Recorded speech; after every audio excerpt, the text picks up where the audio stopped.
It's the KQ Morning Show. 92 KQRS. I'm Steve Gorman. This is the KQ Morning Show. Good morning, October the 17th. Whoo, baby. It's a Thursday, which means I really want to say the weekend's already upon us. I got to wait one more day. That's okay. Let's get right to the top five. At 6, we have things to discuss today. Number 1 on that list. Go ahead. Yes. Boil some water. Throw in those carbs because it's National Pasta Day. I give you permission to go glut yourself on pasta. Let's see what we're going to do today celebrating the glory of pasta. We can talk about the fact that there is a list I could share with you about the perfect pasta to go with your astrological sign. Oh, they all... Apparently, like for instance, if you're an Aries, spaghetti pomodoro. That's me, and I do love that. That's you, Tony. Yeah. Yes, sir. That is totally Above all you. other pastas, that's your go-to I don't know if it's my pasta? favorite, but it's damn fine. It's molto bene. Ryder, what's your sign? Pisces. I'm going to scroll right down, and I'm going to let Probably you know. all the way at the bottom. Yeah, wow, really? You're just used to this at this point. That's why I Let's stopped see. reading these kind of lists, because it's just too much work. Well, you're not going to like the answer. What? Is it? Breakfast spaghetti. I don't even... What does that even mean? That's straight out of the Tupperware. isn't it? It's apparently something to do with the movie Elf. I don't even... I mean, this is what it's saying. Yeah, that's with the Pop-Tarts on it. Oh, my Sugar. gosh. And Noodles lots with of maple syrup, cereal, Pop-Tarts, Hope, marshmallows, cheer candy, and inextinguishable enthusiasm from Buddy. So, yeah, okay, Did Ryder. you say Hope? I kind of just puked in my mouth. That sounds terrible. That really does sound terrible, that'd be bad. man. But I can't wait to watch you eat some. That's going to be boy. fun. And then, of course, Leo. That's me and that's you. No, it's not me, but that's all right. Wait. Don't assume. You know what? I'm going to step out today. I've had enough. You know, I just thought don't I need to sit could. I here thought I could and- trick you with that. Did you see how confident I was? And he said it was such convincing. That's me and you. What's Seth. your sign? No, it's no passing zone. You know what it is? It's piss off. That's what it I is. don't know why I thought we had a similar birthday. I don't know What where a that's coming from. humiliating mistake. Ages. Oh, you know what? I'm a I'm Capricorn. sorry. I'm thinking Yeah. of my son. Yeah. Wow. No, don't try and pivot No. away Your from birthday's this. very close to my wife's. You're the That's worst what dad it is. I've ever had. It's somebody's. The Lynx, boy, last night, the biggest crowd in Lynx history. Target Center packed to the frickin' gills. And what happens? Sabrina Ionescu of the New York Liberty hits a logo almost half-court three-pointer with 1 second to insane. go Yeah. to bury the Lynx. It sounded like this. I don't actually have Oh, I it. thought you said you had it. Well, you know what? Good. I thought it would be rubbing it in. I thought, I got the highlight of the Lynx losing. But well, I can tell you what it sounded like. no. Oh, Yeah. Sounded like this. that's it. More pasta talk. Oh, my goodness. I love it. The only time the Lynx led when it was 5-4, and then they led again at the last on that three-pointer. Yeah, that one It was hurts. brutal. It was, I'm sorry, the Liberty, I should say, the Liberty. The Lynx had that entire game in their back pocket and just went ice cold in the fourth quarter. Game 4, obviously a must-win Friday night for the Lynx. Number 3 on your top 5 and 6, the new Corvette, the 2025 Corvette ZR1, just hit 233 miles per hour. That is the production version of the car. Nothing extra. Off the production line, 233. It's the fastest car on the market that you can purchase for less than $1 million. Yeah, you actually start it with your penis. You're a huge hog. You have to have like an 8-incher just to get it in the ignition. Man. To sit in that one. That's fantastic. And that's going to come in really handy for morning commutes around the metro, I think. It's going to be great. It's really going to be nice. I can't even imagine a car. What's there to say? 233 miles an hour, and you can just go buy one at the dealership? Yeah. What could possibly go wrong? Number 2 on your top 5 and 6, the best bathroom in America is a Maverick gas station bathroom in Utah. Why do Really? we know this? Because people walk around and really think about this and take it seriously. There's a list of the 10 best bathrooms in America at gas stations.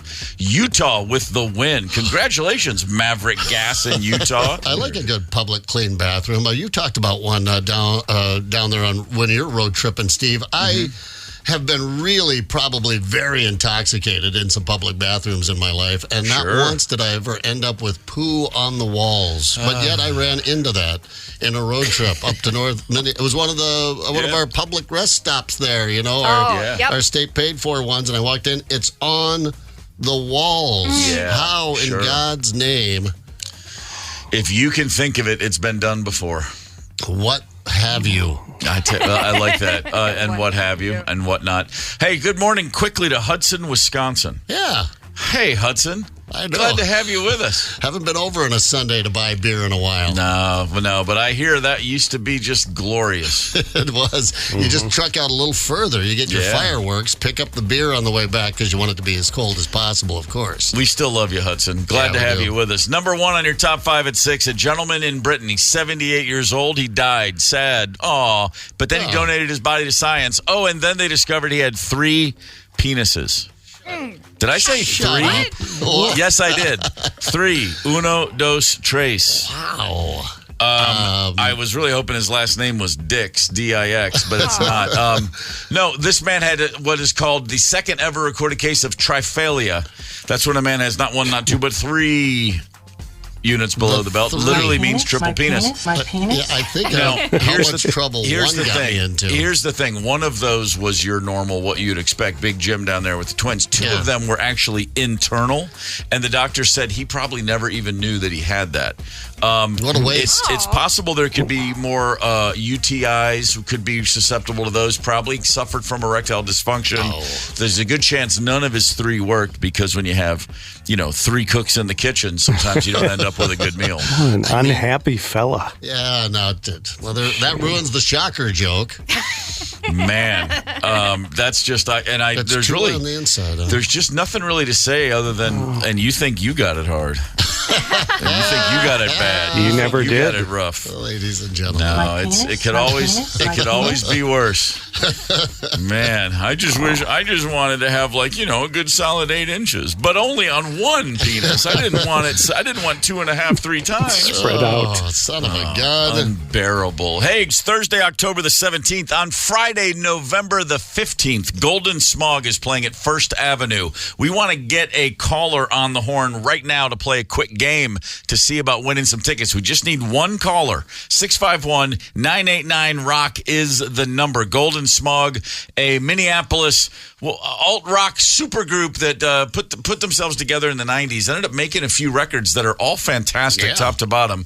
A bunch of guys from a bunch of bands, Run Westy Run, Soul Asylum, Jayhawks, at some more big stars. Drummer Jody Stevens was a part of this. Jeff Tweedy from Wilco over the years. And great records and a great band that has, they play and then they go away and then they come back. It's just a great thing. A bunch of guys take off their day job hats and put on the Let's Go Have a Side project hat. Yeah. And I'll be playing with them. I'm excited about this. This will be my 4th time sitting on a stage with these gentlemen in the last year, and it's always fun. Yeah, looking forward to it. I'm looking very, very much forward to it. Gary Louris, of course, from the Jayhawks, one of your favorite bands, one of my favorite bands. Gary Louris, fun fact, just about a damn near scratch golfer. Yeah, you've said that before. I know. Of course he is. You're not supposed to be able to write songs like that and hit a golf ball straight and far. Guys, that's Alice Cooper, another one that loves to go. I don't know what his problem if he's a scratch golfer or not, but he's pretty serious about it. Wrote a book about it. I guess you've got some time to go out golfing when you're pretty intense. A big rock star. Yeah, Darius Rucker also, one handicap type of guy. Like golfs every day, I think. 6 out of 7. 6 out of 7. I said, why don't you play 7? He goes, because then I would have a problem. That's exactly what he said. If I don't play every day, I don't have a problem. Yeah. I'm like, holy smokes. Yeah, it's like, and we've been buddies for a long time, but there's guys like that when they're like, do you want to play around? And I'm like, I don't know if I do. No. Because I have clubs and you have clubs, but we play very different games. Right. It just doesn't feel quite the same. So damn them all to hell. All that talent. It's just one of those things. It's a lot for one person to bear. Yeah. I do believe we have a caller ready to rock on this game. So we're going to do, I guess this is the exact same thing we did yesterday. Tell me about this, Ryder. It's called Twofer. So I went to the Eagles Club this week. I talked to some of my favorite barflies, asked them some questions. If you match 2 out of 5 questions, you get to go see Golden Smog. I like it. Who's today's barfly? It is Jason, who is an off-duty bartender. His favorite band is Rat. Looking at the dude, I would have said Seeger, and he pulled out the Rat. I was surprised. Nice. His favorite team is the Vikings. Rat probably Vikings go 3 deep Barfly. on Rat songs because there's Round and Round. Yeah. Lay It Down, Okay. and you ask Jason, he would know. Jason Wood. I didn't ask that question. We'll have to get to him next time. Yeah. All right, Tony, we have a caller who's ready to play. Who's our caller today? Our buddy John from the land of the Jolly Green Giant, LeSueur, is ready to play. John, good morning. Good morning. John, give me your favorite band. AC/DC. I really wanted to hear Rat again. John, give me your favorite team, any sport. Minnesota Vikings. There you go. All right. So you got that in common with our barfly Jason. Hopefully you get 2 out of these 5 answers to line up. So you're gonna hear Ryder talking. I'm gonna ask you, I should say, the questions, and then we'll get Ryder and Jason on here. So John, first question: name a candy that you give to trick-or-treaters that they get excited about. Skittles, I like it. All right, John, when I say GOAT, who's the first athlete that comes to mind? What was the question?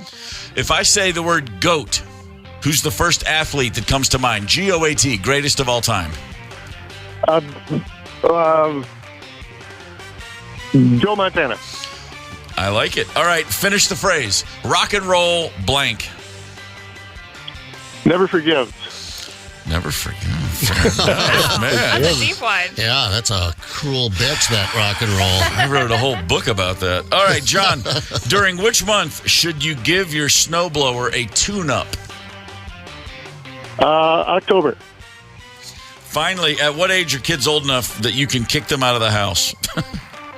18. 18. All right, there's your 5 answers. All you got to do is match 2 with Jason, and you're going to see Golden Smog. Let's take a listen. Name a candy you give out to trick-or-treaters that they get excited about. Snickers. Damn. Yeah, When that's I a- say GOAT, who is the first athlete that comes to mind? Tom Brady. Finish the phrase. Rock and roll. Hall of Fame. During which month should you give your snowblower a tune-up? Come on. July. At what age are your kids old enough you can kick them out of the house? 18. All right. He's going to say Dude. 16. I thought he was going to say 16. It sounded like that. John, I'm sorry to say you only got 1 out of 5. Son of a... Bummer. But boy, Rock and Roll Never Forgives is going to be something that haunts this show for years. Really well played, sir. We appreciate you calling in. Better luck next time. Thanks. All right, thank you. You got it. Yeah. I Man. think the candy one, that's a toss-up. That could have gone, Yeah, it could've gone a anything. bunch of different ways. I can't July to tune up your snowblower? He got some crap for that one. I Yeah. can't believe nobody said Reese's. Should be the answer.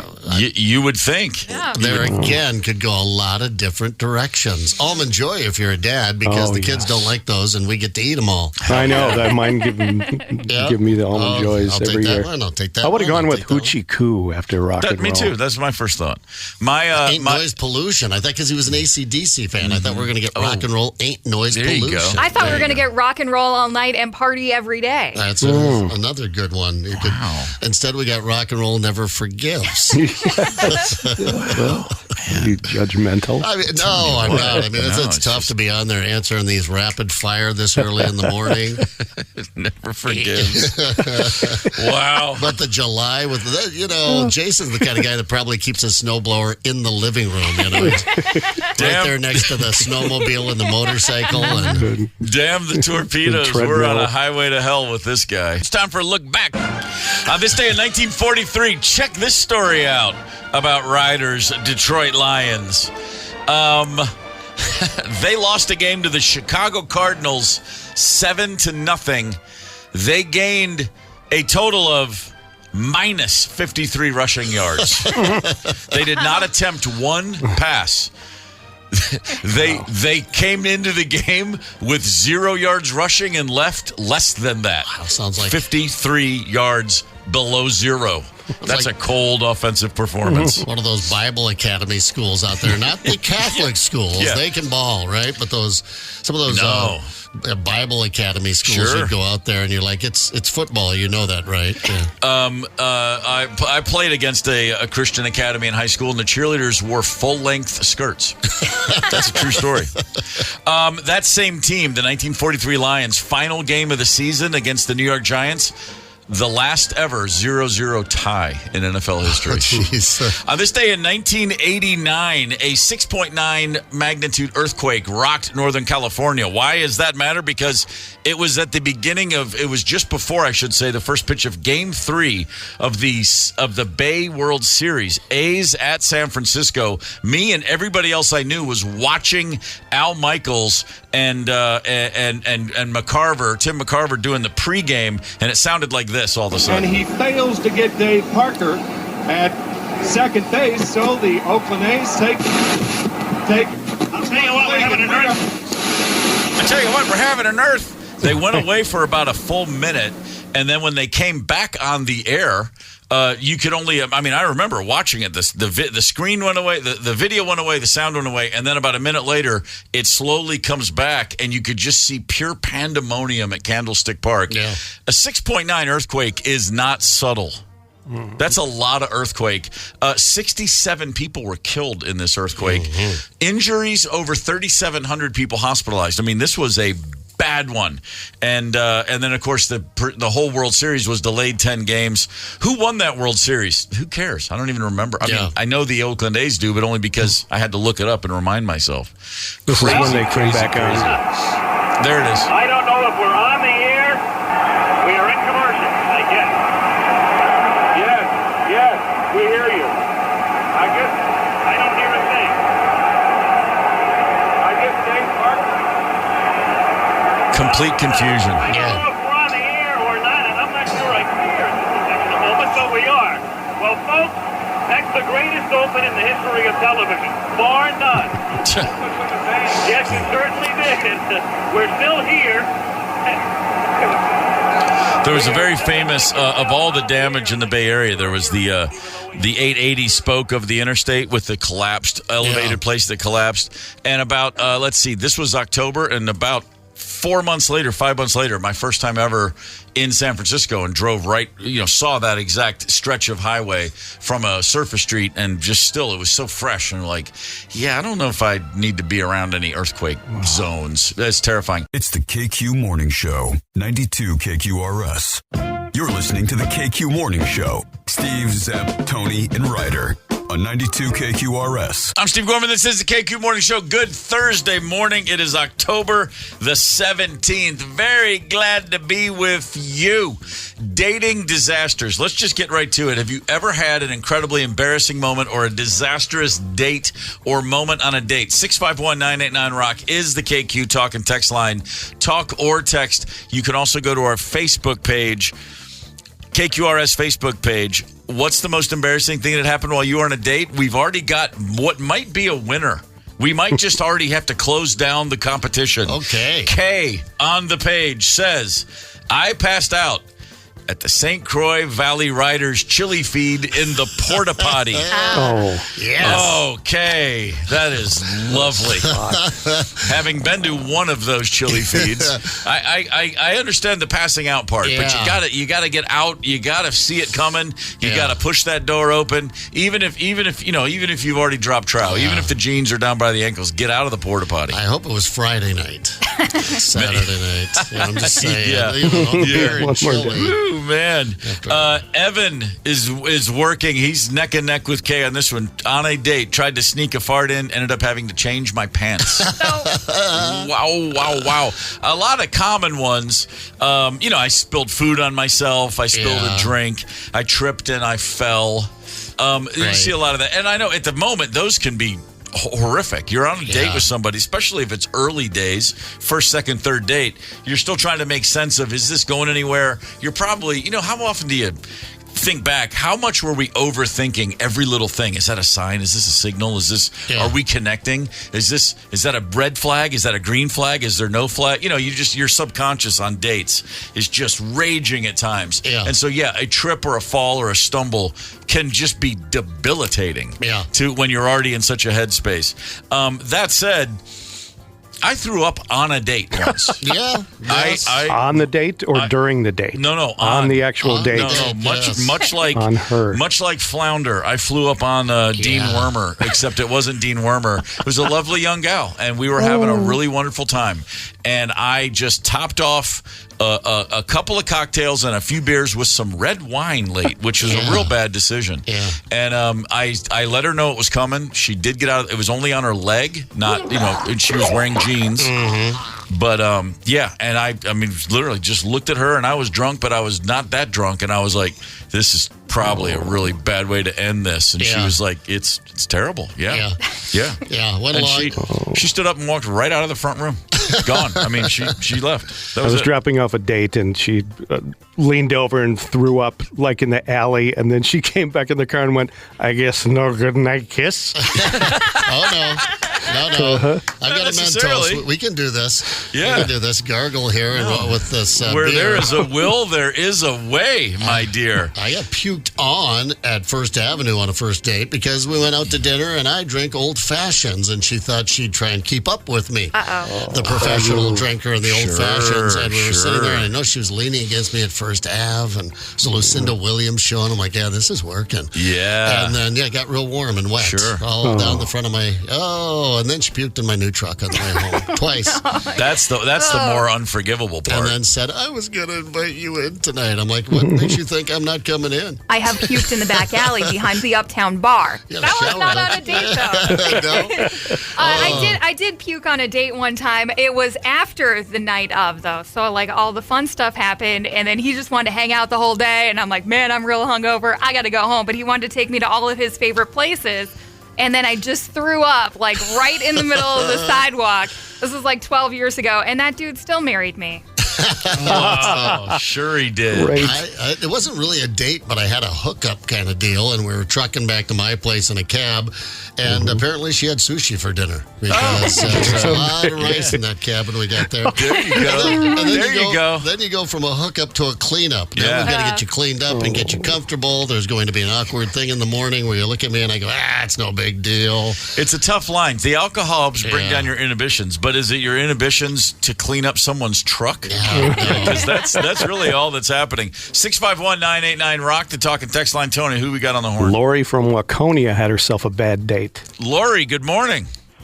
Good morning, Steve. How are you? Great, thank you. It's lovely to hear your chipper voice this morning. Give me your favorite band. I can't go wrong with the Beatles. That's very true. Favorite team, any sport? Vikings are killing it. Damn straight they are. Lori, I can't believe you had a bad moment on a date. What happened? Well, I knew I was in trouble when it was the very first date in a nice, beautiful little restaurant, and we're seated in the corner, and I am pointed facing the wall. Not a great thing. Nope. But this gentleman never spoke. In fact, I actually timed 4.5 minutes of complete silence because I was just curious how long it would take before you said something. Wow.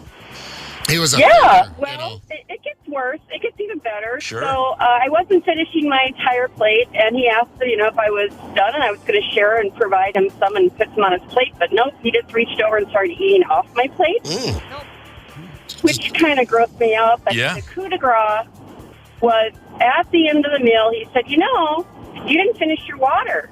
So he grabbed my water glass, proceeded to pour it into his glass, and drank it. Huh. Well, you see what's happened here is he mistook this first date for 7 years of marriage.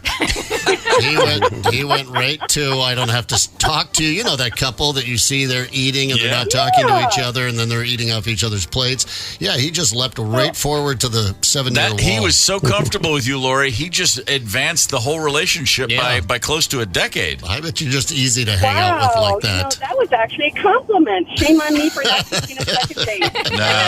His loss, to be sure. Lori, thanks for calling in. You guys have a wonderful day. I love the show. Thank you so much. You have a great day, too. Who else we got, Tone? Let's hear from Shelley from Burnsville's ordeal. Shelley, good morning. Hey, good morning. How are you? Great. Shelley, give me your favorite band. Favorite band is Chicago. Give me your favorite sports team, any sport. I'm still a hopeful Viking fan. There you go. I love it. All right, Shelley, what's your story? Okay, my first date and worst date with this gentleman, we were over at his house waiting for my girlfriend's date to show up, and we were downstairs. My girlfriend and I were downstairs playing pool. He comes down. I have this amazing shot that I'm going to try to make, and he decides he's going to stand right behind me. Well, I reel back to make the shot, and I hit him right between the legs. There you go. And then I, of course, say, "Oh my God, I'm so sorry." And then we went to the drive-in, and we're in the car. I'm short. He was 6'2", and I'm sitting behind the high back bucket. So he says, "Oh my gosh, you can't see, can you?" I go, "Nope." So he goes, "Okay, well, we'll switch." So I'm climbing over him. I got my hand braced, and I'm bringing my other hand back, and I poke him in the eye with my thumb. Jesus, woman. And then we decided, my girlfriend and I decided we're going to go to the concession stand. And I didn't hear him say that he wanted to come with us. So I stepped out, and I slammed the door, and he had one leg out. You were the bad but first oddly date. enough, actually, I don't know why or how, but he decided that he liked me still, and we actually became engaged. Never got married, thankfully, but it was funny. Yeah, wow. Man, that's go easy on the I'd love to fellas. hear his version of that story sometime. But Shelley, that's pretty strong. You just I hope that's a long time ago. I mean, you just scared off any prospective new dates, I can tell you that. This woman will kill you. Yeah, it was a little bit treacherous to go out with me, apparently. That's fantastic. Shelley, thanks for the call. We appreciate it. I like that sense of danger. All right, have a good day. You too. Bye-bye. See ya. Hey, good morning, Oakdale. What's happening, Oakdale? Well, you know, the usual, just getting up and getting off to work and Yeah. living that Oakdale dream. And thinking about how miserable your dating life was while in Oakdale. If you are in Oakdale and you had a bad date, get on the horn. 651-989-ROCK. Tony, who we got? Todd from Fridley had himself a date that went south. Todd, good morning, sir. Morning. Favorite band, what do you got? Rush. Nice. Favorite team? Oh, yeah, anybody but the Vikings. Oh, boy. Anybody. I was bored. I don't have faith in them. They're choke artists. They've been proving it the last 5 games at their second half. They don't do good. Yeah. You want to jump on my Lions bandwagon? You're invited. Ryder's got room with the silver and Honolulu blue, I believe it's called. All right, Todd, what's your story? Okay, so I met this woman. This was many moons ago, and she's a good-looking woman, and she was a vegetarian. I knew that. She knew I ate meat. She knew it. So after we talked for a while, we decided to go out for dinner. I asked her out. She said, great. We discussed this on the phone about, the pros and cons of eating red meat. Right. And so she was okay with it. So I thought. So we get out to this restaurant. Nothing fancy. I didn't put her in the corner like that one lady was. And so she ordered rabbit food. Okay, fine. Just eat like a rabbit. And then I ordered steak, taters, and all of a sudden her attitude switched and she started in on me. And just how bad. She kept it up, and I'm like, you knew. Yeah. So she kept it up, and she got rude and belligerent and started lightly calling me names, and finally I'm like, I gotta go to the bathroom. Right after the meal came, I kept going out the door. He did it. I got the phone call later that night that I owed her over $50 for my meal, and I went, I think putting up with you for a half an hour was enough. Wow. Whoa, Todd. Yeah, it's bad. Strong. It's a bad first date. It was never meant to be. I don't think that's the case. Todd, thank you for the call, man. We appreciate it. Dating disasters. Everybody's got one. If you're willing to share, we are all ears. 651-989-WRONG is 989-ROCK is the talk and text line. It is Thursday, October the 17th. We're talking about weird moments, embarrassing moments on dates. We've all had a few. We've already had some great calls, great text messages, and some wonderful Facebook posts. 651-989-ROCK is the number if you've got a story to share about a specific date.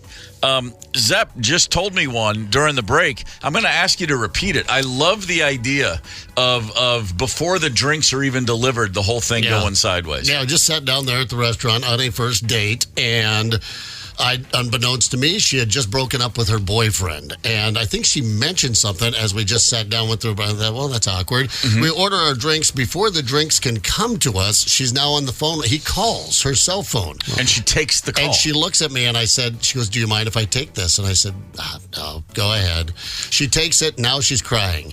She's turned away from me. She's crying.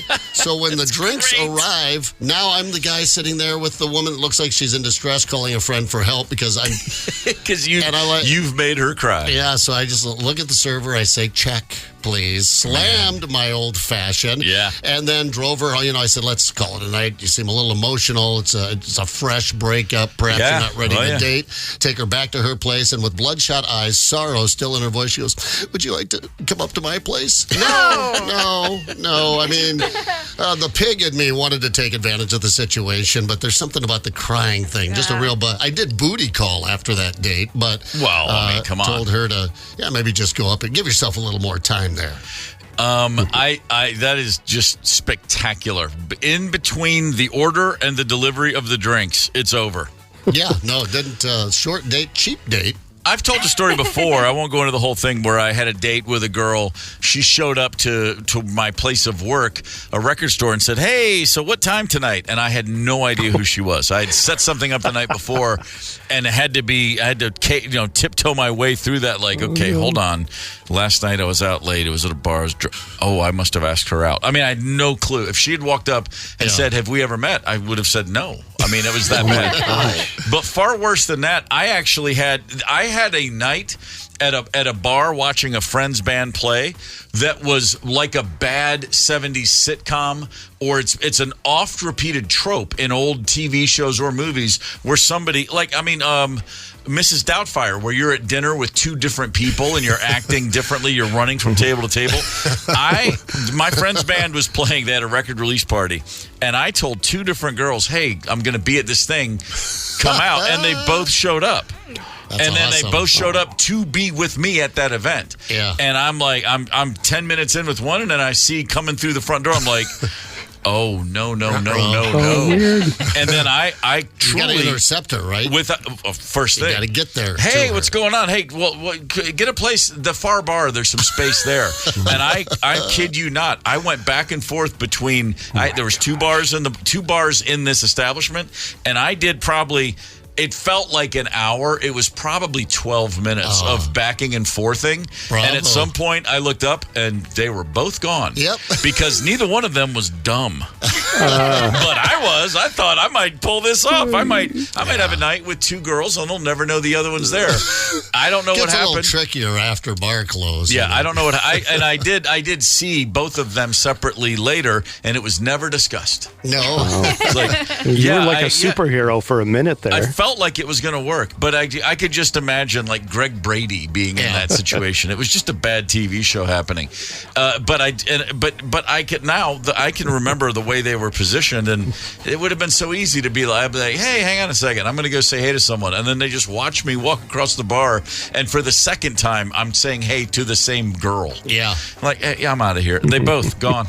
Out of there. I like to be a regular at a place, and then when online dating came along, suddenly you could stack up dates. Dates weren't particularly hard to set up. It was like, oh my God, this is fantastic. I can have conversations with so many different people and line up some dates here. And I do remember down at Lions Pub downtown, which was my hang, coming out of the bathroom one time on a date and finding 2 other women I'd recently dated sitting at that same table. There were 3 of them now at one table, and I just walked out the door. I just went, no way I can win now. Oh, bye. I know what they're talking about. I'm out of here.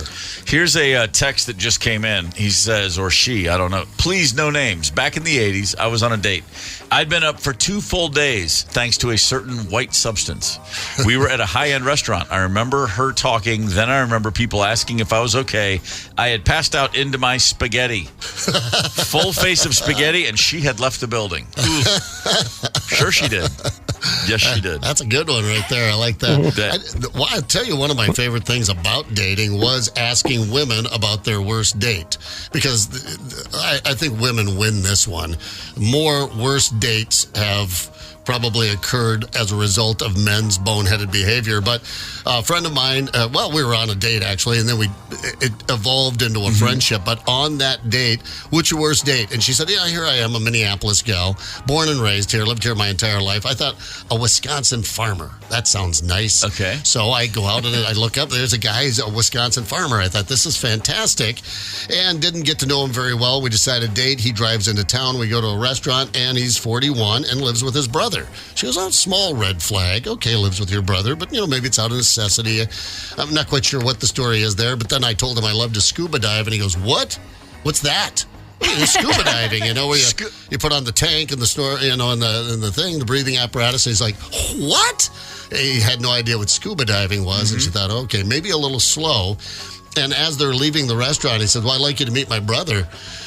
And she said, well, if next time I'm in Wisconsin, I'll pop by. And he goes, no, he's here. He's in the car. Right over here in the car. And she said, and I parked in the same damn lot as him, so I had to pretend I parked in another lot, walked the other way, just ended up going to another bar and waiting him out. But the Wisconsin farmer living with his brother in his 40s. Sure. Yeah. Can't wait to make a lamp out of you. On the Facebook page, on the KQRS Facebook page, Amy wrote, this didn't happen to me. I was there. I set up a blind date for my friend, and we went on a double date. We're in the car driving along. We were going to meet the blind date at the restaurant, but my friend started having chest pains, thought she was having a heart attack. So we called the blind date and told him to meet us at the hospital. Took her to the hospital, and we got through at the same time. He was very sweet. He went into her exam room, everything. Turns out she was having pretty bad gas at the time. But they got married and are still after more than 10 years. Oh, my God. If you go in and she's had bad gas and that's your first date, you're good for the rest of your life. No, you got to. It's the old. That up. Yeah, it's the old world according to Garp thing. If a plane hits your house while you're thinking about buying it, buy it, because that'll never happen again. You've already been through the worst part of it. I had a situation once. I'm sorry. I'm just reading and talking, and I'm losing my train of thought. No. How about the best wedding speech of all time from Wedding Crashers? Janice, I apologize to you if I don't seem real eager to jump into a forced, awkward, intimate situation that people like to call dating. I don't like the feeling. You're sitting there, you're wondering, do I have food on my face? Am I eating? Am I talking too much? Are they talking enough? Am I interested? I'm not really interested. Should I play like I'm interested, but I'm not that interested? But I think she might be interested, but do I want to be interested? But now she's not interested. So now all of a sudden I'm starting to get interested. And when am I supposed to kiss her? Do I have to wait for the door? Because then it's awkward. It's like, well, good night. Do you do like the ass out hug? Where you hug each other like this and the ass sticks out because you're trying not to get too close? You just go right in and kiss them on the lips. Or don't kiss them at all. It's very difficult trying to read the situation. And all the while you're just really wondering, are we going to get hopped up enough to make some bad decisions? And perhaps play a little game called Just the Tip. Just the tip. When early in dating, when you are trying to figure out, is this real chemistry or am I just forcing this? Is there something worth pursuing or not? If the relationship continues to develop, it's not a bad idea to keep tabs with things. In fact, I'm advancing the conversation all the way down the road to marriage. Researchers study have looked at couples, and they've said, like, one of the things that keeps marriages very strong is performance reviews. Honest to God, sitting down and giving performance reviews. Researchers at Clark University in Massachusetts had a bunch of couples come in every 6 months and filled out forms about the strengths and weaknesses in their marriages. And then the couples, of course, shared those forms with each other. They also had some couples come in for interviews, but then they didn't have them do the performance evaluations. It's like scheduling a fight. They did this study for years. All right. Couples who gave each other reviews had major improvements in their relationship satisfaction as well as their intimacy. They were much less likely to be depressed than the people who didn't do the evaluations. All right. Well, so they didn't bury it. They didn't become resentful. Exactly. They got it out there. What do you think there, Mr. Married? Would this work? Well, none of that. Well, they're obviously not Irish Catholics. I'm like, what in the hell's happening? It just makes no sense to me. I mean, it sounds good on paper, but yeah, it does sound like I can see where you might think that could be a trap. So you want us to err? You go first? No. You go first. I'm not. Oof. Yeah, you're not pulling me into that trap. I mean, so you think it would there'd have to be rules. You're right. You would need some sort of mediator like they did in this study, I think. This just in on the KQ Talking text line. In the 80s, I was on a date. I was in high school. We were driving. I could smell something pretty bad. Looked down. Noticed I had cow manure on my pant leg. I grew up on a farm, and I remember going down to the barn before I left to tell my dad I was leaving or something like that. Must have been where I picked up the poop. Well, come on. Must have been. But you didn't smell it because of all the wind drift you'd applied ahead of time with the giant cork top. That was my dance cologne of choice, wind drift. Well, smell me coming a half a mile away. It was a brute, man. Brute. Old English. Oh yeah, well, and with the old with the E, OLDE. Yeah, you gotta like that. Although, but the first was Dad's high karate. Oh, it stung, It stung the nose before it stung the skin. Mm-hmm. Yeah, good stuff.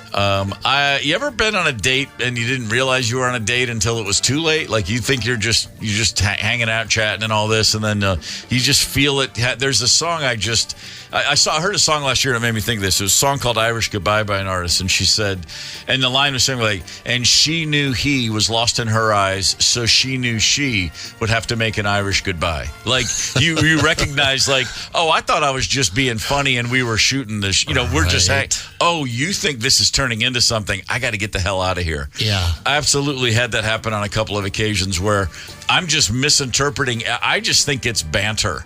And she thinks it's marriage proposal stuff. Like I was on a date with a girl senior year, went to a dance, and it was a friend we hadn't seen each other in a while. Ended up, spur of the moment, we go out. And it was two of us, double date. And I was with my best friend and his girlfriend. And we were having a great time. But it was the most awkward thing was this. I was holding court and being charming and funny. I had some good stuff. I just had my flow going. Yeah. Well, I'm with my best friend and his girl who I was friends with. And my date, I don't think she laughed one thing I did all night. But she said this a lot. Oh, my God, that is really funny. All right. So and I'd look over, and she wasn't being sarcastic. You're having fun, but she's on a date interview. She wasn't being sarcastic. Yeah. She's like, you are, oh my gosh, that is so funny. Did that really happen? That's a true story. That's amazing. Okay. But it was like an AI date. Now I realize she was 40 years ahead of the curve, and it was so bizarre, and it went on all night long. So that my friend and I, of course, for years would go, that is so funny. Man, that's a good one. Is that a true story? Huh. Wow, that is great. That story, that was funny. That's funnier than the first one you told. And this is happening early. We're still in the car, and I'm already going, this is going to be a long night. I did with a gal friend. We were hanging out quite a bit, just the two of us, just really chumming it up, and went in for the kiss one night. I assumed this was love, right? This is what love is, when you're friends with a woman like you would be with a guy. Sure. And went in for the kiss, and she palmed my face and said, "What are you doing?" She goes, you just ruined everything. She goes, "You're an idiot." I'm like, I thought we're not, no? Okay. Yeah, it was never really quite the same after that. But I thought it went into dating for me mode. It happens. We've all been on both sides of that equation, I'm sure. Yeah. Oh, I mean, come on, are you kidding? There's been a million times where I'm like, I'm pretty sure she's falling for me. Oh, that girl that's leaving? Yeah, maybe not. With another dude? I was pretty sure this was going one way. She was pretty sure it was going another. That's Go a figure. slippery slope, that love. Oh, it certainly is. Nothing slippery about Iron Maiden. A year ago, we announced Iron Maiden's coming next October 22nd, and we all laughed, and we were like, it's a year from now. What the hell? And, well, here it is, and it's pretty exciting because, it's October 22nd at the XL Energy Center. Iron Maiden. We got tickets on the table, and by God, we're going to give a couple of them away. Hang tight. It's the KQ Morning Show, 92 KQRS. It's the KQ Morning Show. Steve, Zepp, Tony, and Ryder on Minnesota's classic rock. 92 KQRS. It is 8 a.m. It is Thursday, October 17th. This sounds like a perfect time to give away Iron Maiden tickets. We got a couple seats for you. We need a couple of callers. Callers 9 and 2 at 651-989-ROCK. Callers 9 and 2 on the KQ Talk and Text line will compete. They will play a game. The winner will walk with Iron Maiden tickets. Ha! Let's go. Hoo-yeah. Looking forward to seeing some Iron Maiden next week. Man, oh man, light them up. And in the meantime, while we're awaiting a couple of callers, Grant, Minnesota. Let's discuss Grant, Minnesota. It's on Highway 96, right? Boy, you pulled that one out of here. Here's what I know about Grant. What is it? I'm fumbling here. The Gateway Trail. I like to take my bicycle out there and ride the Gateway Trail. They have that there you go. Beautiful bridge, wide open spaces. I like it. I like it. Exactly. I believe that's Washington County, Minnesota. That sounds good to me. I think you're right. Over there on the east side. Over on the east side. Good morning to our friends in Grant, Minnesota. If you're listening, feel free to try to get in on this game. It might be a little late. The phone lines look like they blasted. People, you know what the people want, Zap? The people want Iron Maiden tickets. Damn straight they do. Crunch time. God, they're gonna. What night is that on? Tuesday. Tuesday night. Awesome. I know. Love me a good Tuesday night late show. Yeah. Sure you do. Wednesday, best of? Yeah, something like that. No? I got my heart set on seeing Eddie, so I got to be there. If all four of us go, then we could work a best of. You know, it's what's more appropriate for a rock station than for the four people on the morning show to be like, no, we saw Iron Maiden last night. We can't do it. It's just not how it works. Boy, I tell you what, if we didn't have hard, fast rules around here, nothing would get done. By the way, that's the conversation during a commercial break. Zepp and I we're listening to John Mellencamp, and then suddenly it turns into, man, if they didn't make this show start at 6, thank God. It's like, well, it's the old SNL thing. Lorne Michaels said, we don't do the show because it's ready. We do the show because it's 11:30. Yeah. That's what I think every morning at 6. Are we ready? No, but it's 6. No. Here we go. Here we go. Showtime, baby. I love it. All right. Tony's giving me the high sign. No, I'm just telling you I'm high. Oh, that's what that is. Okay. Okay, Steve. Oh, that's a bong. I thought it was a candle. It is time, Tony, to do what exactly? Well, we've done this before, and it's always a lot of fun during the season, so let's play again. Nicknames, they stick with you, and sometimes they're embarrassing, but not for NFL players. It makes them legendary. So here's your chance to guess at some NFL players' nicknames. What'd you call me? I like it. What'd you call me NFL version? We've got a couple people ready to rock. Tony, who's contestant number 1? Number 1 is Michael from lovely Hastings. Michael, good morning. Good morning. How y'all doing? We're great, brother. Thank you very much. Michael, give me your favorite band. You know, it's hard to say, but it's anything from the UK, and I'm down with it. Fair enough. Very broad. That's a lot, yeah. Let's go Led Zeppelin, though. An Anglophile, if I've ever heard one. I relate, brother. I relate. Michael, give me your favorite team, any sport. That'd be the Twinkies. The Twinkies. I was hoping for Arsenal. I thought it would just make more sense that way. All right, let's do this, Michael. Are we going back and forth, or are we just going one contestant at a time? Let's go back and forth. Let's go back and forth. Let's go back and forth. With that in mind, let's bring on contestant number 2. Who do we have, Tony? Number 2 is Berrien from Oak Grove. Cool name. Berrien, good morning. Hey, how's it going? Good, man. Give me your favorite band. My favorite band, I could say Iron Maiden. I jam out to them pretty awesome. Right on. Favorite team, any sport? It's got to be the Vikings. There you go. I like it. All right. We're going to play What'd You Call Me? What's it called? What'd You Call Me? Yeah, What'd You Call Me, NFL version. So, all right, Michael's up first. Tony, take it away. All right, fellas. First up is Joe Green, Steelers beast defensive lineman. Joe Green, was he known as A, pristine Joe Green, B, mean Joe Green, or C, obscene Joe Green? Mean Joe Green. Michael coming in strong. Right on, Michael. That's exactly right. Well played, sir. All right, Berrien, you are up. Berrien. Andy Dalton, journeyman quarterback now with Carolina. Andy Dalton, is he known as A, the Ragin' Red Rash, B, Ginger Grant, or C, the Red Rifle? I would say A. I'm sorry, the Ragin' Red Rash. We're back to bad first dates. Yeah.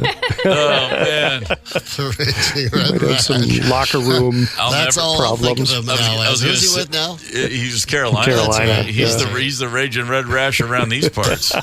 There's your triple R. All right, back to Michael.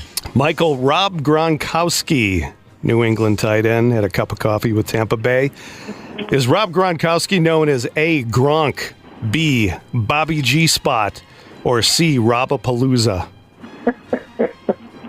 It's A, but I like your B. I like your B as well. I mean, if you work with a Bobby today and don't call him Bobby G Spot, come on. Hey, my boy, Bobby G Spot, and just watch him give you that look like, what the F did you just say to me? It's Gronk. He'll go, huh?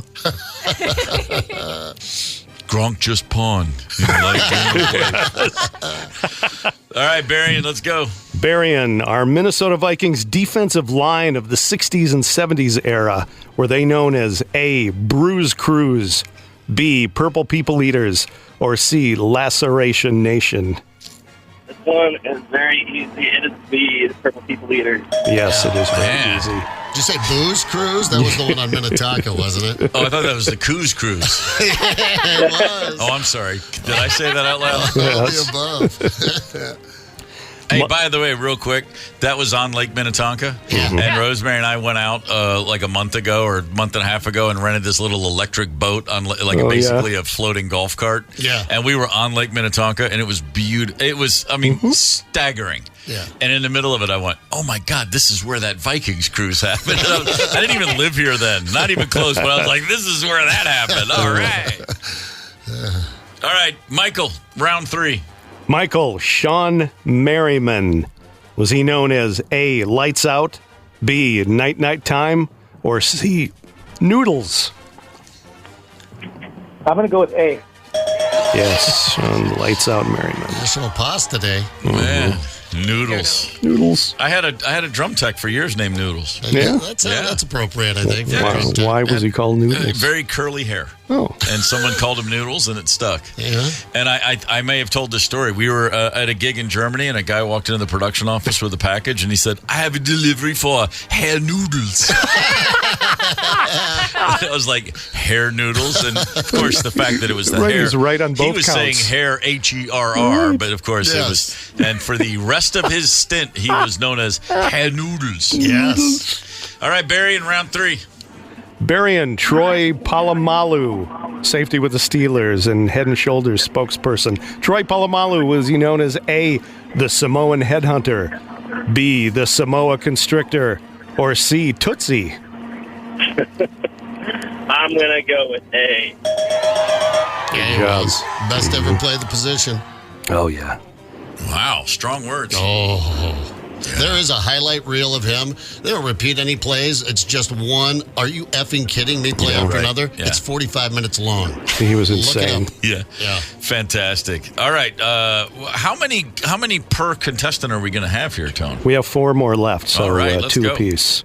Let's go, Michael.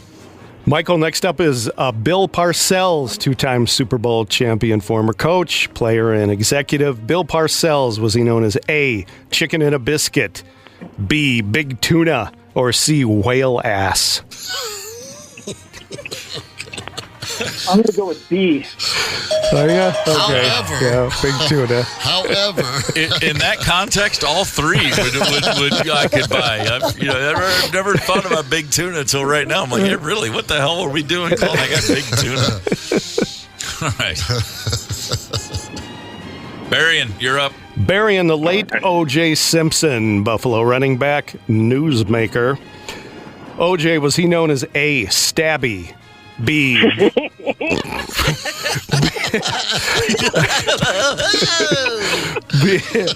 B, double homicide Clyde, or C, juice? Oh my gosh, can I pick all three? I'll go with C. Good call. Double homicide Clyde. I got a new name for Dad.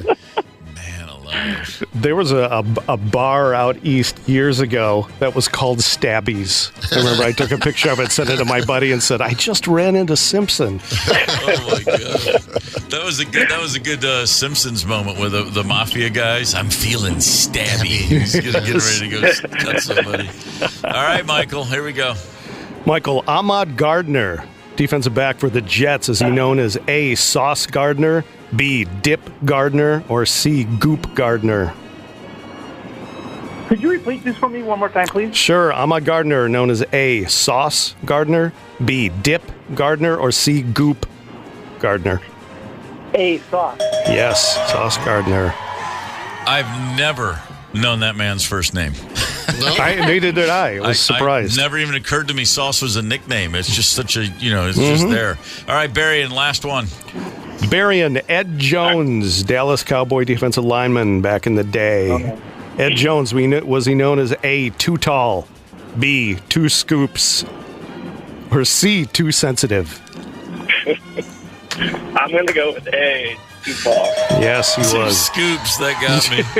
He loved raisins. Remember when he went pro boxer there for a couple of then back to the Cowboys. But like right there, probably in the prime of his career, he decided he was going to box. And oh, Berrien, strong finish, but my man, that first one tripped you up because Michael ran the table. Rarely does 4 out of 5 not win the day, but Michael, great job going 5 for 5. Michael, you have Iron Maiden tickets. Gentlemen, excellent effort on both your parts. Thanks for calling in. Thank you so much. You got it. Have fun at the show. Man, that was good stuff. Ed, 2 scoops. 2 scoops, man. That's someone should just come along and take that. Yeah. What's his nickname? 2 scoops. I can't get enough raisins in the morning. They call me 2 scoops. 2 scoops. He's fantastic. Tomorrow at this very time, we're going to play a game called Band or Not a Band, which is also a wondrous moment every time we play. That's going to be for Golden Smog tickets. Right now, prepare yourselves because we are back on the gridiron. We got the Detroit Lions, if I'm not mistaken, in our sights. The Vikings undefeated after a bye. Let's discuss it with Sam Ekstrom. Hang tight. Connect with us on the KQ Talkin' text line. 651-989-ROCK. That's 651-989-ROCK. 92 KQRS. Here we go. It's the KQ Morning Show, and it's time to bring on Sam Ekstrom, host and executive producer with the Locked On Sports Minnesota Podcast Network. Daily Vikings analysis on YouTube or your preferred podcast feed. Sam, good morning, sir. Good morning to you. It's good to be back after a bye week. We got a pretty big game on Sunday, guys. We sure do, but let's talk about that bye week. I understand you were arrested in Buenos Aires over the bye. What was happening down there, Sam? Was that you? Yeah, we're not gonna share any details. Okay. We like to keep that under wraps. Probably best. Yeah. You know what? We don't need to bore the audience with all the salacious stories. Sam, how healthy are the Vikings, and how important was that week off? Well, unfortunately, the injury report was a little jarring yesterday. Mm-hmm. You had 5 players that didn't practice yesterday, including a couple of surprises. Blake Cashman, the linebacker, has a turf toe issue, and they've already said that he's unlikely to play. So there's one negative. Yeah. Aaron Jones is still dealing with a hip/hamstring issue. It's unclear what exactly is afflicting him because we thought it was a hip. Then he popped up with a hamstring, and then you've got Harrison Phillips with a shoulder issue who didn't practice either. So the injury situation is actually not as great as you'd like coming off the bye week. And then you're also wondering if TJ Hawkinson will be able to play against his former team. He hasn't played, obviously, since the Lions tore up his knee late last year. I'm sure he wants to play in this game. We haven't really seen for sure whether he will be. My guess would be yes. I think we will see TJ Hawkinson. Sam, I feel like I'd be remiss if I didn't mention this division is dominating the league right now. The top 4 teams in the league in point differential: Minnesota, Detroit, Chicago, and Green Bay. The combined record 17-5. I can't remember a division looking like this 6 games into a season in recent memory. Yeah, and if you look at their record, like against the spread, if you're in Vegas and you just bet every NFC North team this year against the spread, I think there's historical context for how well they're performing. And I get it. We've got teams, I would say 3 of which are overachieving. I think you'd say the Bears are overachieving, the Vikings are overachieving. Maybe you'd say the Packers are overachieving because they lost their quarterback for a couple of weeks. And the Lions are right where you'd expect them to be. This has out of nowhere become a force in the National Football League when there's a lot of parity around the league. A lot of the divisions are kind of treading water. And then here's the North looking at possibly 4 playoff teams. Incredible. Sam Ekstrom's with us on the KQ Morning Show. If I got to play Detroit, I'd love to play them after a bye week, after they went on the road and put up 49 in Dallas. It seems like a good time to catch them. Maybe a little bit of they would lag back a little bit. We're ready to play. But I think about that Vikings offense in second halves, and it is concerning. Is Detroit, in your mind, after that game in Dallas, is there going to be a possible letdown, or do you think they're just now finally putting the pieces together? I think you're bound to come back to earth a little bit, especially after a 47-point performance. But, hey, they scored 42 the week before that, and they didn't have any letdown from that. In fact, they seemingly got a little bit better. I think Detroit is just a really, really good football team. Their last 3 years, they've had their staff together. I mean, they've had their offensive coordinator, Ben Johnson, for 3 seasons, and that's rare in today's NFL to have the same play caller who doesn't get promoted to a head coach for 3 years. That's actually pretty rare in today's day and age. And it's clear that they're just a well-oiled machine on offense. They were doing crazy things against the Cowboys. They were so far ahead. They were throwing it to linemen. Yeah. They a couple times, actually, they were doing, reverse passes to tight ends and hook and ladders. They were throwing the kitchen sink at Dallas. And you do like to think that, okay, they got to come back to earth a little bit. There's got to be some regression here, especially going on the road against the Vikings defense, which is probably a little bit tighter than what the Cowboys were throwing out. Yeah, for sure. And I mean, I hate to hear that about Cashman because you're looking at strengths against strengths and where can the Vikings match up and win this game. And, of course, Detroit has a fantastic rushing game, one of the best in the NFL, if not the best. But then the Vikings defense against the rush has been great. You hate to hear Cashman not be in there, but injuries come and go during the season, and you've got to bounce and move with that. Where is the strength here for the Vikings? Is it maybe this Aiden Hutchinson injury? Is it because, Sam Darnold's going to have a game here, especially if Aaron Jones, I don't care if Akers is back or not, with Aaron Jones not being at 100%, although the offensive line might be, have a little more depth there, and Reisner might be back in the lineup. Hutchinson can only be a terrible injury for the Lions, for the league. However, if that can buy Sam Darnold a little more time, because that's where I would think the Lions win this game as they get pressure on Sam Darnold. And we haven't seen him under a lot of pressure this season, and that's been the knock against him in the past. But where can the Vikings win this game? That Lions team is unbelievably solid. Yeah, you made some great points there. This Vikings run defense might be equipped to slow down the Lions' rushing attack. And I think that's where the Lions really gain the most confidence, is when they just mow you down with that offensive line. Yeah. And they're constantly ripping off 6, 7, 8-yard runs. They put Jared Goff in good situations. If you can slow that attack down, and the Vikings have been very, very good against the run this year, I think that's going to be a huge weapon. On the other side, the Lions secondary, super physical, but to a fault. They've got the top penalty-prone corner in the NFL in the rookie Terrion Arnold. Their other cornerback, Carlton Davis, is tied for third in penalties at cornerback. So they're grabby. And what do we see last time the Vikings played? Justin Jefferson getting grabbed, drawing penalties against the Jets. I think it could be another another duplication of that in this game. And like you said, without Hutchinson, the Lions are pretty anonymous at edge rusher. No household names left without Aiden Hutchinson. So the Vikings will have a little easier time, I think, blocking it up. If TJ Hawkinson plays, he won't be forced into those blocking assignments. He'll be able to go and run routes. He's always been very productive against his former team. I'm looking forward to this passing game, showing something for 4 quarters, because they have, as you mentioned, Steve, they've dried up a little bit in second halves. The offense has been stagnant. I think today is actually a pretty good day for that offense to churn against a banged-up defense. Sam Ekstrom's with us on the KQ Morning Show. Is Jared Goff, is he still getting better? Is he stepping into the conversation of, he might actually be elite? He's certainly been playing at an elite level as of late. Yeah, I think he's done it now for the Lions long enough that you kind of have to respect his game. I mean, I think that we were generally out on Jared Goff when he left the Rams. And then his first year with Detroit, he lost like the first 11, 12 games. And people were saying, yeah, he's a bridge quarterback. He's a stopgap. They're going to draft the next guy. Jared Goff's just keeping the seat warm. And to the Lions' credit, they pumped him full of confidence. They always declared their loyalty to him. They extended him. He's found a home there. And he's played at such a high level. This is a quarterback that needs good things to happen around him, right? He needs to be well protected. He needs a good running game. He needs a good defense. He needs a good weapon.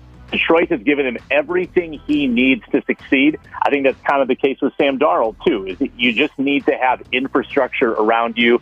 Jared Goff has that now, and he's right back in the mix in, top 10, 12 quarterbacks in the league. He's going to be a problem in the NFC North for a while. Sam Ekstrom's with us on the KQ Morning Show. You mentioned Ben Johnson in his 3rd year as that Lions offensive coordinator.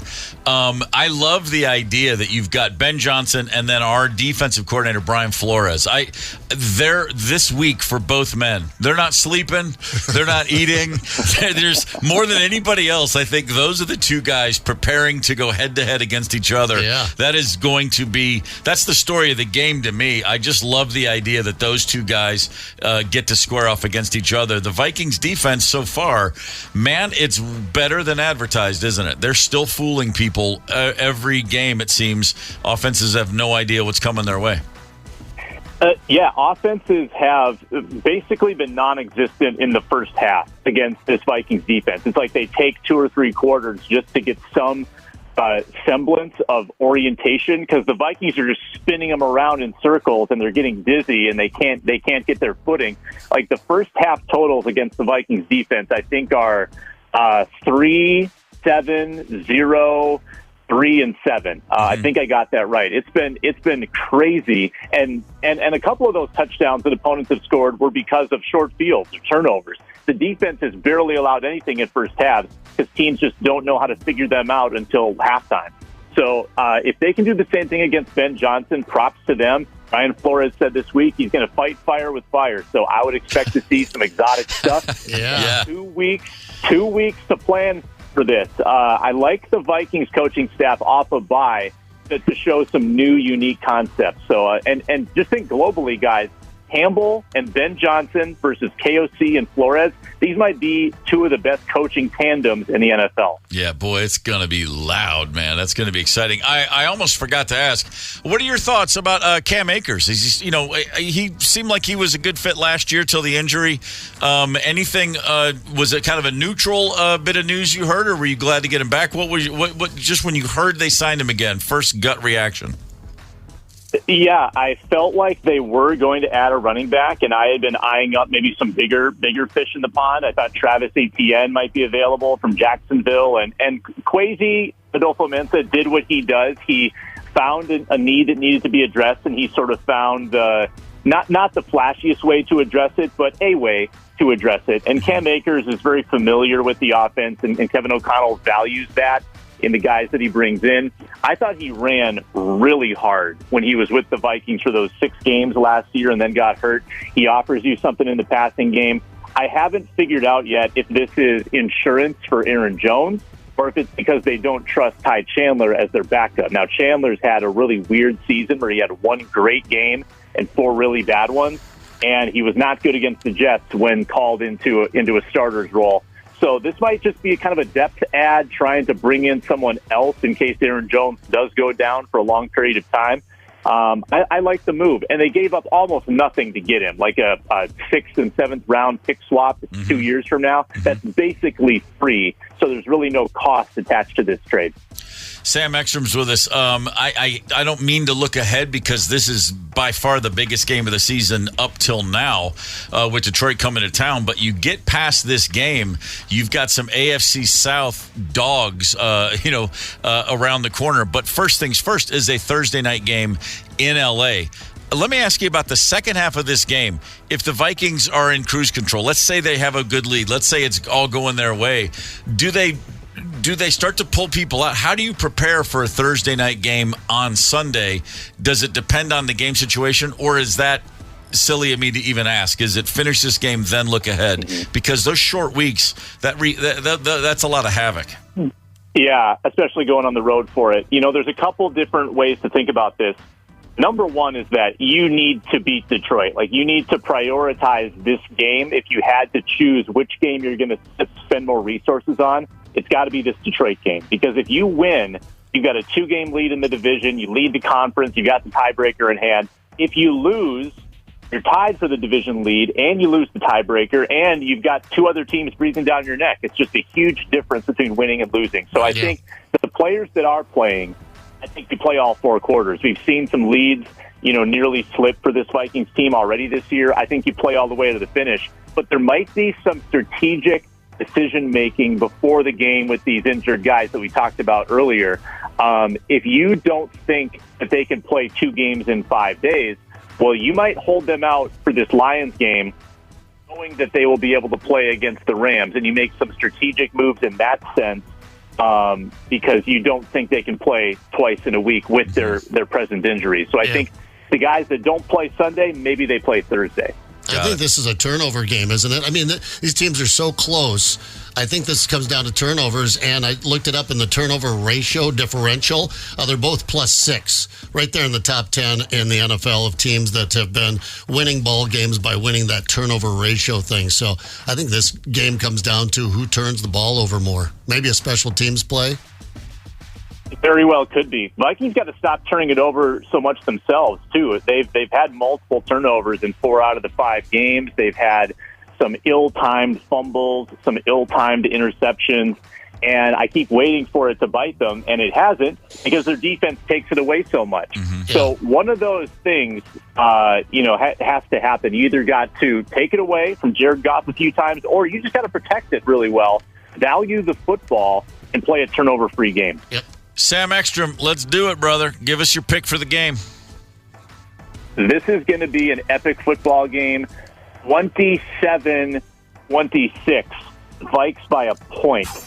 Go to 6-0. Boy, if it's 27-26, there's going to be a lot of drunk people in Minnesota on Sunday. Myself, I don't think I can handle a fourth quarter. I need a little bit more leeway, man. That's going to be that's a barn burner. I hope it is that exciting. I hope it's that, and I certainly hope the Vikings come away with a win. Sam, appreciate it as always, brother. We'll catch up with you next week. I guess we'll talk, next Thursday. We'll be looking at a game that night. Looking forward to it.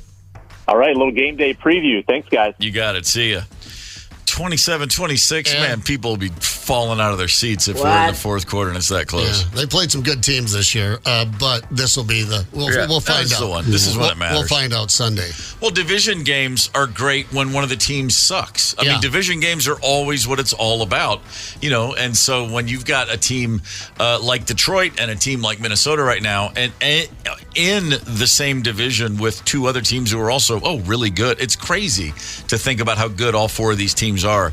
It's a real throwback. The true black and blue division. It's back. Yeah. It's pretty exciting stuff. It is. Top 5. Oh, wait, no. Hold on. I almost forgot. Baby. Motley Crue has just announced a brand new Las Vegas residency.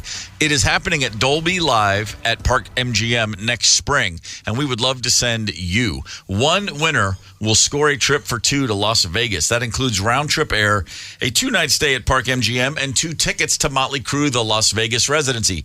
10 runner-up winners will get Motley Crue's new EP, Canceled, on vinyl, plus the Dr. Feelgood 35th Anniversary Limited Edition box set. Text the national keyword DOGS, D-O-G-S, to 95819 for a chance to win. The top 5 at 9 is next. Hang tight. It's the KQ Morning Show, 92 KQRS. You're listening to the KQ Morning Show. Steve, Zepp, Tony, and Ryder on 92 KQRS. I'm Steve Gorman. This is the KQ Morning Show, Thursday, October the 17th. Good morning, one and all. Let's get your day headed in the right direction. If you're just joining us, here's your top 5 at 9. Go ahead, boil the water. If you want to throw in some salt, maybe a little olive oil, I'm not going to judge you. Do it how you like to do it. It's National Pasta Day. I don't eat nearly as much pasta as I used to. Not because I'm like I can't have pasta. It just sort of phased out. When I was a young man in my 20s and living on a grocery budget of dollars per week, I mean, I would have a whole box of spaghetti and a whole jar of ragu for me was just normal. Yeah, I mean, that's just crushing it. Although I did realize I went to the grocery store the other day and they have the buffet thing there. You know, the time we get off work, I get there for just ahead of the noon buffet rush. So I have my choice, and I like to get 3 or 4 things because I don't cook. So I got to have it ready to go and eat over the next couple of days. And everything I bought was pasta. I got macaroni and cheese. I got lasagna. Then I went over and got the pasta salad with the cherries and the walnuts in it. I didn't realize that till I got home. But just loading up on the carbs. Well, might have to take a walk this afternoon. We do have a nice list of pastas by birth sign, astrological sign, the ones most attributed. Ryder wins the day. Pisces has got breakfast spaghetti from the movie Elf, which I never realized was something anybody outside the movie Elf would ever take seriously. So, Ryder, you're going to have a great late morning today. What sort of noodles will you cover with maple syrup, cereal, Pop-Tarts, Hope, marshmallow, and cheer? What do you go with, like a penne? Do you do like a linguine? What do you like? I don't know all of the names for the noodles because, I just don't. The twisty ones. The twisty ones. The rotini. Sure, rotini. Porchette. Just make sure that the leftovers don't go in the Tupperware. They go in the Ziploc bag. Okay. Got to make sure of that. Brian Zepp, you're an old whoremonger from way back. So you, of course, as a Capricorn, will enjoy the spaghetti alla puttanesca. Puttanesca in the style of sex workers is what that means. One of my very favorites anyway. But keep it simple and give me a lot of it. Here's something. So you're talking about tomatoes, black olives, capers, anchovies, onions, garlic, and herbs. I really enjoy that. I've never until today known that's what puttanesca meant. Oh. Go figure. Yeah. No wonder when I order it, people look at me twice. I am being told as a Leo that I prefer that I should have fettuccine Alfredo. Probably the last thing I would ever order. It's not that I don't like it. I don't do a lot of creamy food of any sort. Yeah. But for me, Tony, we already went over this. You, my friend, get the very lovely and light spaghetti pomodoro. Pomodoro, that checks out. Yeah, that checks out. That's nice. It's a step above ragu. Happy pie. Just a quick step above ragu. Until he cuts up the Franks and puts it in there. Well, hey, man, for a minute there, it looked good. Yeah. Happy Pasta Day. Number 4 on your top 5 at 9.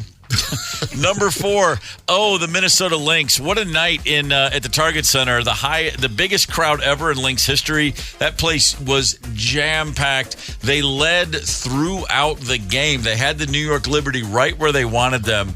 A real cold streak in the fourth quarter led to a astounding gut punch as New York Liberty, with a almost half-court three-pointer with 1 second on the clock, took the Lynx down 80-77. That was Game 3, which means Game 4 Friday night is an absolute must-win. You must win in order to go back to New York for Game 5. Yeah. The Lynx are certainly looking at an uphill battle. Not to say it can't be done, but that game last night, they had it. They let it slip through their fingers. Yeah, you'll think about that one. That's tough to recover from, and now you've got to go on the road.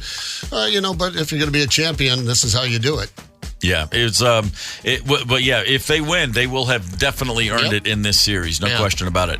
Number 3 on your top 5 at 9. If you're a fan of fast cars, American-made fast cars, good news for you. The Corvette ZR1 for 2025 just set a new speed record for a production car.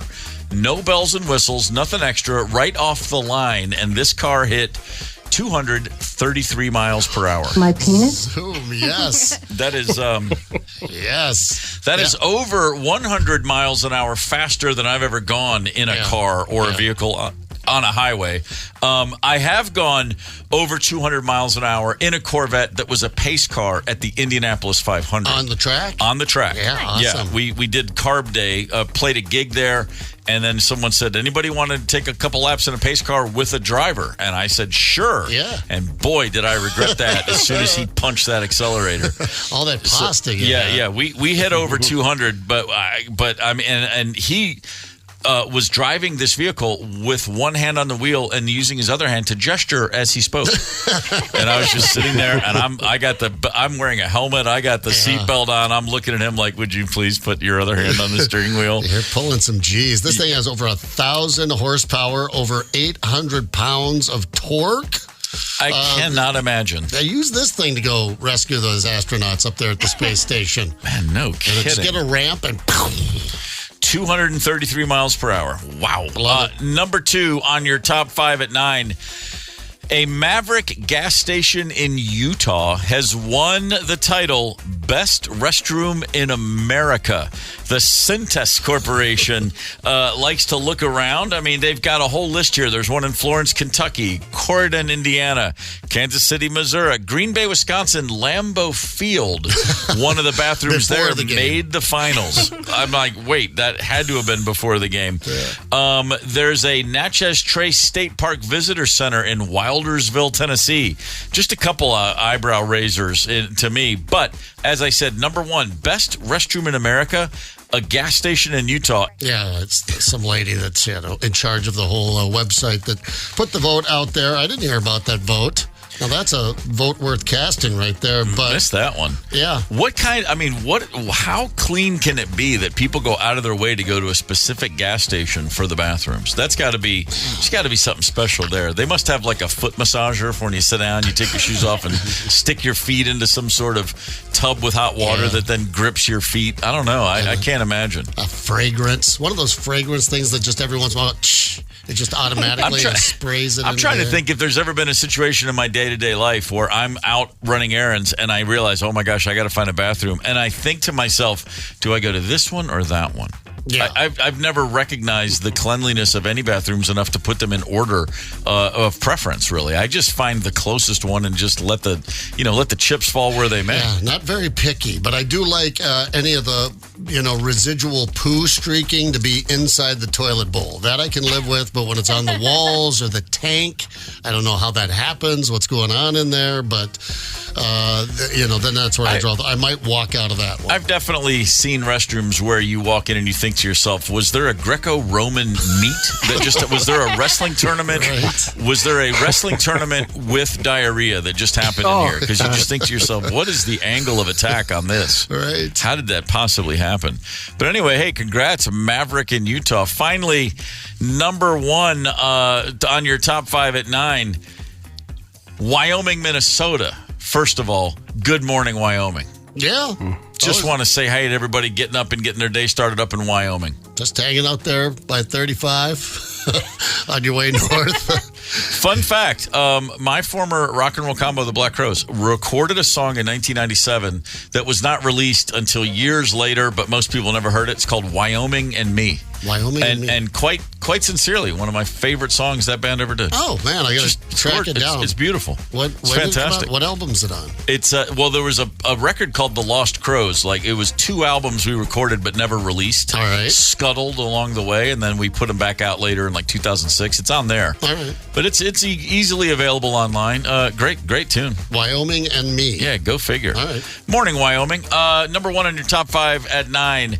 A gentleman in England died. He was 78 years old, and he donated his body to science. And you might be thinking to yourself, that's a strange thing for just an average guy walking down the street to do. To think, I'd like them to take a look at me afterwards. Check this out. The reason this gentleman donated his body to science, probably real apparent once they got in there. He had 1, 2, 3 penises.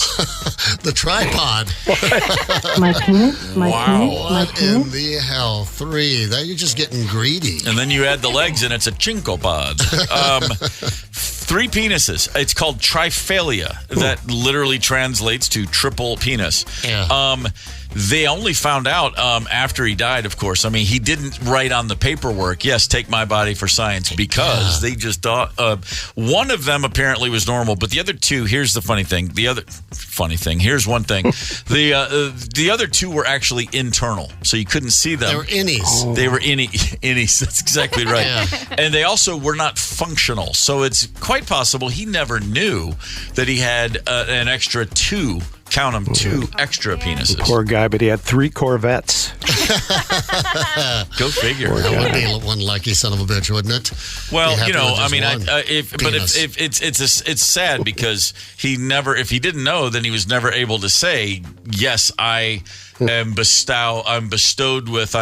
with this many inches. He never knew. He was just he was leaving several off the chart, and that's just a shame for anybody. God, I mean, talk about a pickup line at a bar. That would be fun. Who wouldn't want to try and track that down and take a look? I might even. Well, I wonder if you'd had like one cut off. Could you just pull another one out? Or this sounds like a subplot from that show, The Boys. Like one of those superheroes gone wrong.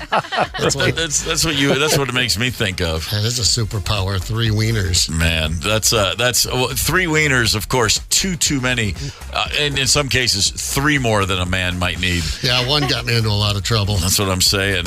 Get the KQ Morning Show podcast wherever you listen. 92 KQRS.